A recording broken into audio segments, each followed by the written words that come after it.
Hello. Day 2 of convention. I know everyone's kind of tired already. Thank you for still being here. You could doze off. I can't see you, so it's totally fine. So 2 days ago, I received an email asking if I'd like to do a little keynote today. One thing, I was kind of terrified. There's only 2 days until speak. What am I going to talk about? Well, it's a global summit of all things food. And I asked, okay, food, what is food? You know, I didn't have Miss James with me that time to tell me what food was, so I just kept asking. Well, okay, it's something you eat, something you drink, yes. And then I thought, well, through this pandemic, everyone's perception of food and how deep we think about it kind of changed. Where is it coming from? What am I eating? Is this stuff that I'm eating good for me? You know, there's this whole different consciousness towards health. And so after thinking a little bit, I just thought maybe, well, why not introduce Manda Fermentation, the company, and what we do, because it does encompass a whole lot of things, not just the food that we consume, but into agriculture and other sectors. And before we go on to explain about the company, we have to kind of talk about fermentation, because that's the whole backbone of the company itself. Now, what is fermentation? We hear it every now and then. Essentially, it's the action of microbes.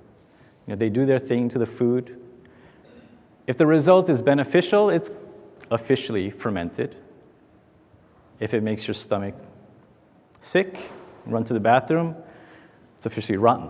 There's a very fine line between fermented and rotten. So spoilage or fermented. You have your dry aged beef or just pure bad meat.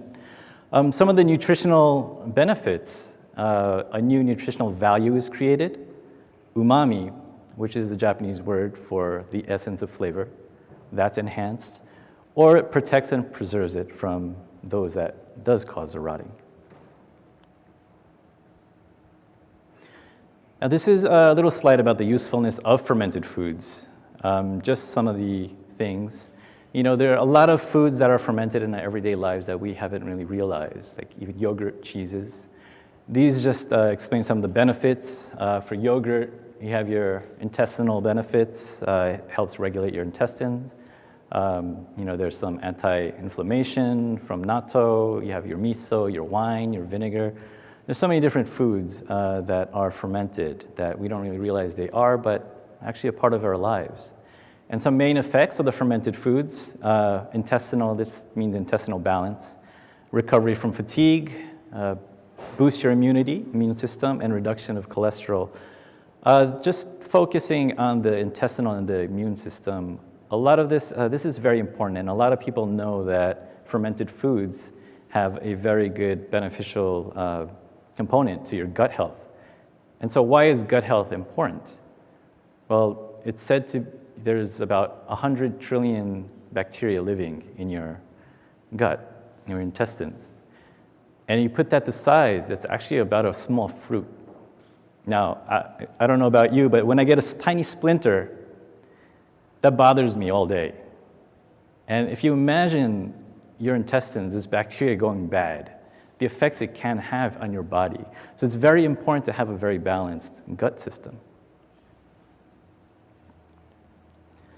Now, this is an example of some of the benefits of fermentation. This is a graph that compares cheese and milk.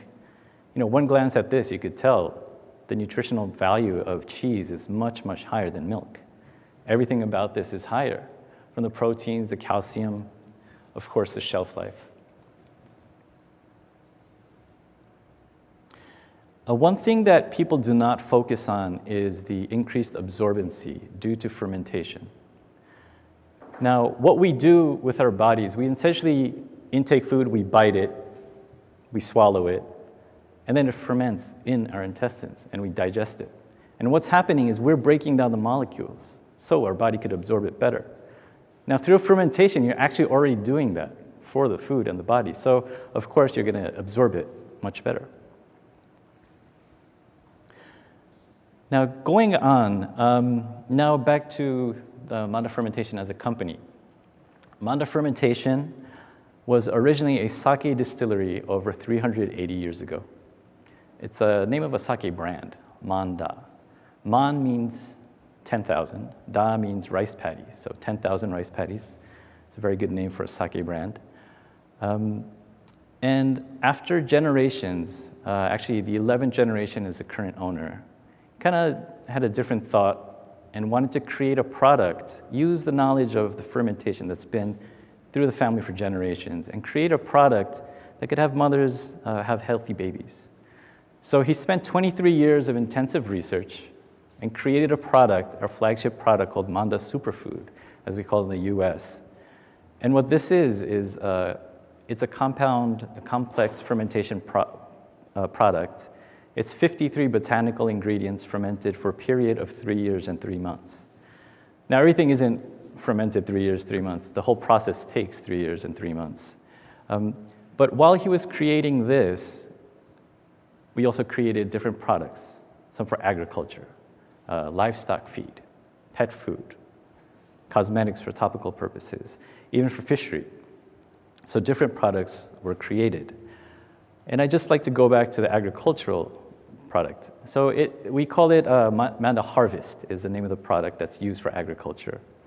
And the story behind this is, so there were 2 unhealthy trees outside the factory while the chairman was creating the Manda Superfood. And he started applying this, the water and the solution that he was creating to these trees. Lo and behold, they actually became much more healthier than the other trees. And so his thought kind of was, well, this works on plants. And he thought maybe there's some relationship here. We're both life forms. And he thought maybe the intestine of the person is to what the root system is to the plants. And so from that, and using only natural ingredients, it's very eco-friendly, everything comes from the earth, so perhaps it works. So from there, it was a little more research into developing the other products that Manda currently has. In 2019, we created Manda USA, and we decided to focus on 3 main things: health food, agriculture, and also we have a vertical farm in New York. We have a lot of other products, but we just started in 2019 and we wanted to keep it small, so we kind of just focused on these 3 things. So I'd just like to explain a little bit more about these products. Here you have the 2 products, the health foods that we have, Manda Superfood and Manda Super Drink. Manda Superfood, again, is 53 botanical ingredients that were fermented for a period of 3 years, 3 months. It's a prebiotic. The creation is a natural fermentation, so there are no additives, there's no heat. It's just basically this done to it. It's just stirring. And that is our flagship product. And now there's Manda Super Drink. This is more of a powder product. It does have Manda Superfood in it, but we also add probiotics, mulberry leaves, and young barley leaves. So this is more like a green matcha, and we add matcha to it. So it's a matcha powder drink that people can consume. Now, of course, we do work with retailers direct to sell the product, but what we have been doing is working with partners too. We have been approached by groups that want to make energy bars with this, use it as a raw material and not just consume this as a product, which is a business that we also do. Through the pandemic, we were to debut at the Natural Expo West, which I'm sure many of you were to attend as well. And as you know, they canceled the day before after we had our booths up. So we kind of had to shift our whole mentality about how we're going to enter the US market. So it was a lot about gifting, about getting the word out there, marketing, of course, but also we wanted to do our part in supporting the community too. This product helps with gut health and balancing your gut, so which means it helps with your immunity. It boosts your immunity, your metabolism, everything comes from your gut. So we started to donate to different places, to government organizations. We're based in California, so we were mainly in California. And then, for example, CORE, groups like that. And those were the kind of things that we have been doing with that. Along with this, we have been working with universities, UC Davis, UC San Diego, to do some more research. We have a lot of research in Japan because we've been around decades. We have a lot of research there, but nothing in the US, so we needed to do that and compile that data. Moving on to the next, business. This is what we call Manda Harvest. This is, it looks very similar to Manda Superfood, the paste, and correctly so, because it pretty much is the same thing, except it has 41 ingredients. This is, we have an OIM certification from CDFA, which means it's organic input material, which means organic farmers can use this and still retain their organic status. And this is, some people call it plant food, some people call it biostimulant, some people call it fertilizer. The government of Japan had to give us a different title, a special title called special fertilizer, because there was nothing like our product. But what this does is essentially it just makes the plant healthier. And what that means is you have healthier roots. If you look at the root systems of the plants that you apply the Manda to, it's totally different. You have this whole white net almost of roots. And what that means is the plant could now absorb more nutrition from the soil better, more efficiently. And now you have a healthy plant, which means that plant can fight off diseases more better than unhealthy ones. So now you could start playing around with, okay, maybe I don't need to use as much pesticide as I was using. So the farmers can now start experimenting with their juices and the blends that they've been using for their crops. And right now, we currently work mainly in Central Valley of California. And we work with a lot of farmers, from walnut, almond farmers, blueberry farmers, tomato farmers. And I know the gentleman earlier was saying that, if you're not in ag, you don't know ag, and this is very true. We're out there every day with these farmers applying our product, showing about it, explaining about it. And it took a very long time for even the first farmer to say, yeah, let's try it. And now word of mouth, it's slowly spreading.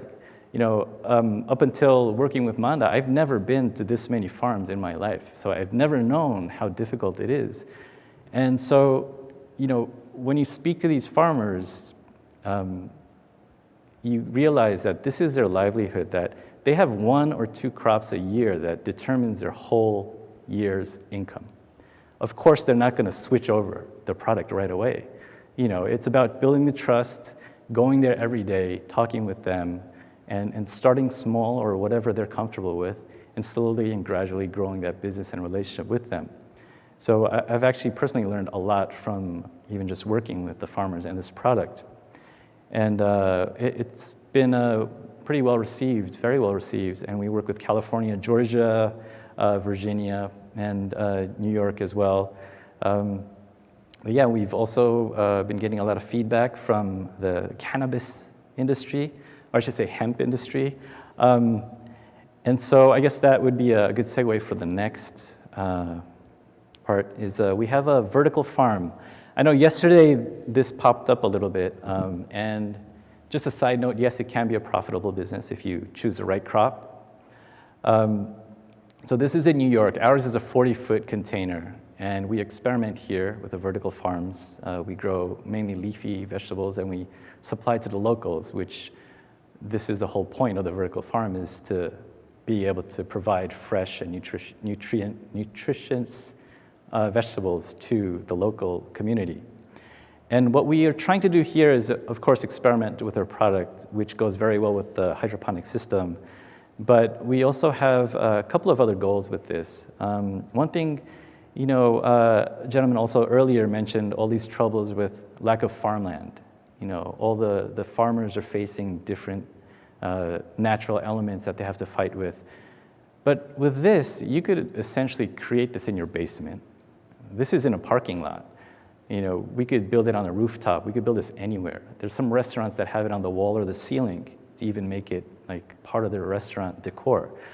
And so we're not actually looking to replace conventional farming, but we saw this as a new technology that could supplement farming and that could bring this to the city, the urban side of things, where you have to go pretty far to get the fresh vegetables, or you go to the farmer's market, but you're not really sure. So they traveled 4 or 5 hours to get to the farmer's market. Is it that fresh? Probably not. But another thing we are doing with this farm is we're talking with the California government's office about looking for areas that need help. Basically, we're looking for abandoned factories or buildings to kind of create farms and create jobs for the local community and help stimulate the economy. That's one of the projects that we are trying to do with this as well.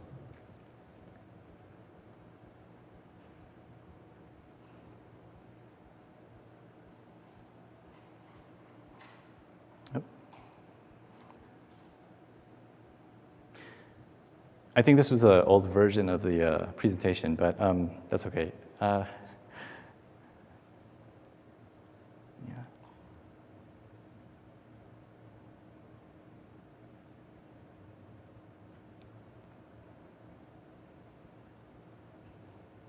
I think, yeah, it's fine. Just explain about the vertical farm business that we do have, but now going back, the company's mission, actually, I know James was actually kind of talking about this too, is contributing to the wellness of the people and of the earth. That's the company's mission. And if you will, perhaps close your eyes and indulge me for a moment. If you can envision a table, it could be round, it could be square, it could be triangle. Maybe your family's there, your friends are there, maybe your pets, dog, cat, bird. Sun is shining, the wind is blowing nice. You have your wine, your juice, your whole spread, the desserts, the bread, beautiful laughter.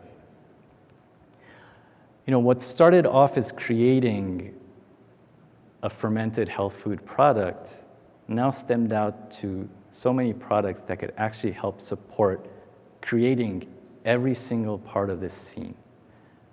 From the linens, we can grow cotton, we can grow hemp. Of course, the wines, the breads, the food, of course.